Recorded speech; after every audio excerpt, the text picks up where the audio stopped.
असं म्हणणं होतं म्हणून यांना इथे घरात आणलं. तिला तुझी दया आली, तिला यांना घरात आणावं असं वाटलं आणि आम्ही विरोध केला नाही म्हणून आणि फक्त म्हणून हे इथे आहेत. पण यांना या घरात राहण्याची परवानगी दिली आहे म्हणजे यांनी जे काही केलंय, हे जे काही वागलेत ते आम्ही विसरलोय असं नाही आहे. ताराच्या बाबतीत तुम्ही जे वागलात ते मी आयुष्यात विसरू शकत नाही.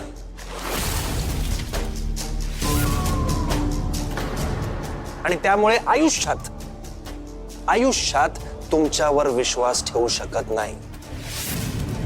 आणि म्हणून या घरात जोपर्यंत तुम्ही आहात तोपर्यंत तुमच्यावर माझी नजर असेल.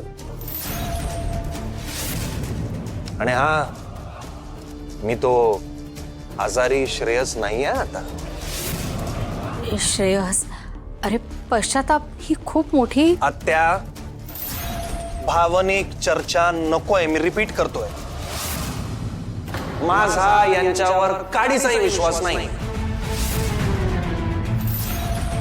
आणि म्हणून जरा जरी मला जाणवलं ना की या घराच्या भल्याचा विचार तुम्ही करत नाही आहात तर या वेळेला तारा असो, आजी, आत्या, डॅड, कोणाचंही ऐकणार नाही. मी कोणाचंही ऐकणार नाही. स्पष्ट शब्दात वॉर्निंग देतो. माझी तब्येत बरी नसताना माझ्या आजारपणाचा बऱ्याच जणांनी गैरफायदा घेतला. आता तसं होणार नाही. या घरातल्या एकाही माणसाकडे जर वाकड्या नजरेने बघितलं तर जिथून आलात तिथे रवानगी होईल. शब्द आहे माझा.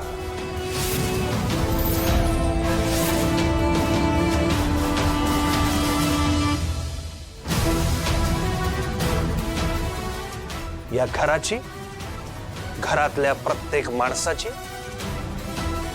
तारा सकट प्रत्येक माणसाची जबाबदारी घ्यायला, त्यांना प्रोटेक्ट करायला मी समर्थ आहे. त्यामुळे काही करणं तर सोडूनच द्या. काही करायचा विचार जरी मनात आला ना, डोंगरे महागात पडेल. लक्षात ठेवायचा.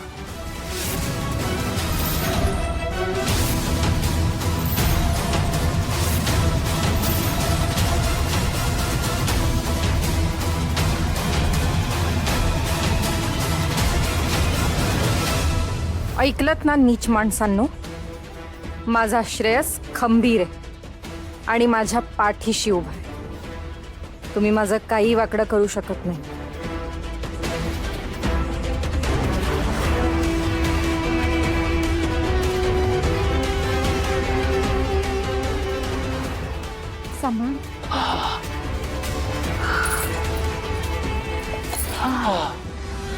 बोला रे, बोला बोला. अरे मी वागलोच आहे तसा, कोणीही मला बोलेल. पण तुम्ही मला परत जवळ केलं. तारा, तारा तर साक्षात लक्ष्मी आहे. तिची आणि तुमची सगळ्यांची मी पुन्हा पुन्हा पुन्हा माफी मागायला तयार आहे.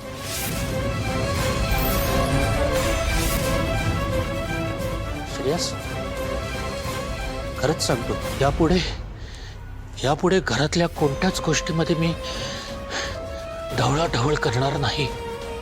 पण खरं सांगू श्रेयस,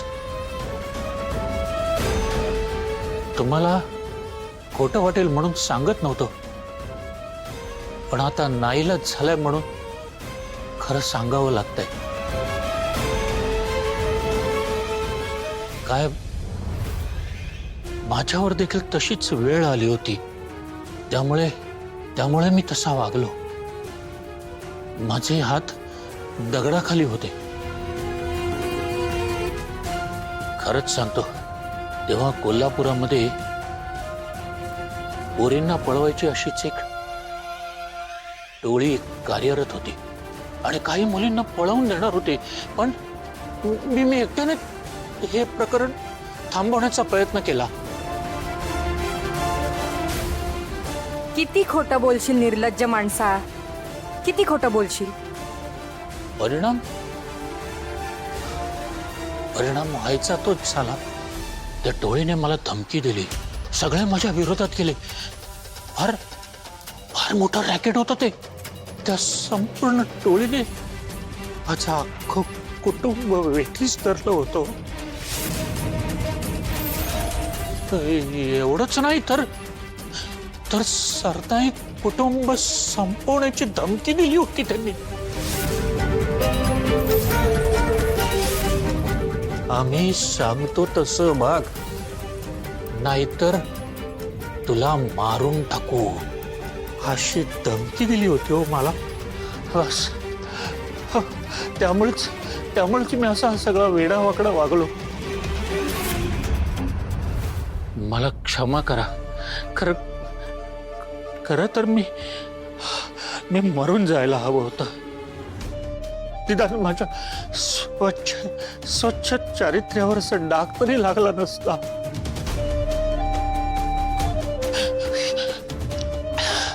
अहो, त्रास होतोय का तुम्हाला? काय होतंय?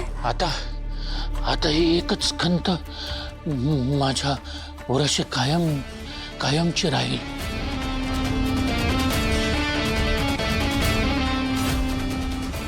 ही जी तुम्ही गोष्ट सांगताय ना, त्यावर बरंच काही बोलण्यासारखं, मुख्यतः विचारण्यासारखं बरंच काही आहे. द्या नावं द्या, त्या कथित गुंडांची नावं द्या.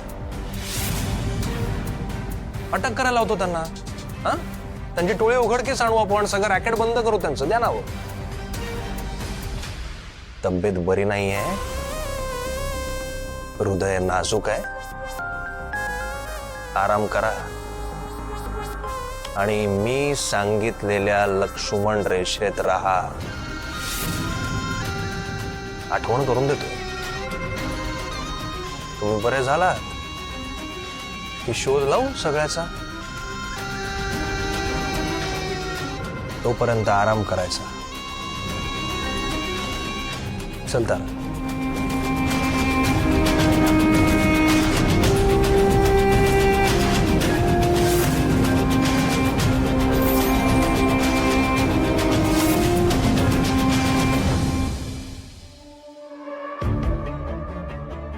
अरे अक्षय, आपले ट्रान्सपोर्टर्स ते जाधव अँड सन्स आहेत ना? मग हे सुखासिंग ट्रक्स अँड ट्रान्सपोर्टच्या नावाने बिल्स काय आहेत सगळे? अरे ते चांगलं